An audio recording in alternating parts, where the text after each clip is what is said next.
ঢাকা থেকে দীর্ঘ জার্নি শেষে অবশেষে গন্তব্যস্থল সিলেটে পৌঁছায় গেছি। এই যে বাসাটা দেখছেন, আসলে এই বাসাতে আমাকে থাকতে হবে। আমি সিলেটে আসার আগে একটা জিনিস ভুল হয়ে গেছে, সেটা হচ্ছে যেহেতু আমার এবারে গন্তব্য শ্রীমঙ্গলের বিভিন্ন পয়েন্টগুলো দেখার, তো আমি কোনো হোটেল বুকিং না দিয়েই চলে আসছি। আসার পর অনেক চেষ্টা করছি হোটেল ম্যানেজ করার, কিন্তু আসলে করতে পারি নাই। বিভিন্ন জায়গায় কথা বলছি, দাম বেশি অথবা রুম বুকিং, তার মধ্যে ছিল অফ ডে। শ্রীমঙ্গলে অনেক ঘোরাঘুরি হয়রানির পর এরপর আমাকে চলে আসতে হয়েছে শ্রীমঙ্গল থেকে প্রায় 30 কিলোমিটার দূরে মৌলভীবাজারে একটা জায়গায়। যে বাসাটি আপনারা দেখছেন এটি হচ্ছে মৌলভীবাজারে। এটি হচ্ছে একটা বড় ভাইয়ের রেফারেন্সে এখানে চলে আসা হয়েছে। এটা কোনো আসলে হোটেল বা কোনো কিছু না, এটা হচ্ছে একটা বাসা, ডুপ্লেক্স বাসা।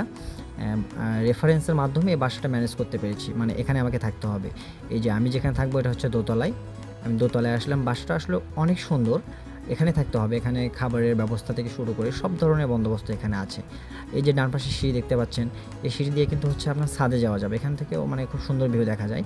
তো আসলে আমি সিঁড়িতে না, আমি যে রুমে থাকবো সেই রুমটা আগে আপনাকে দেখাই। এই যে এই রুমটাতে হচ্ছে আমি থাকবো। তো রুমটার ভেতরে আমি ওই যে অলরেডি ব্যাগ রেখে গিয়েছি। আর এই যে এটা দেখতে পাচ্ছেন বেড। আর রুম মোটামুটি সব ঠিক আছে, এসিও ভালো ছিল, রুমের কোয়ালিটিও নট ব্যাড, মানে সব কিছু মিলে ভালো ছিল।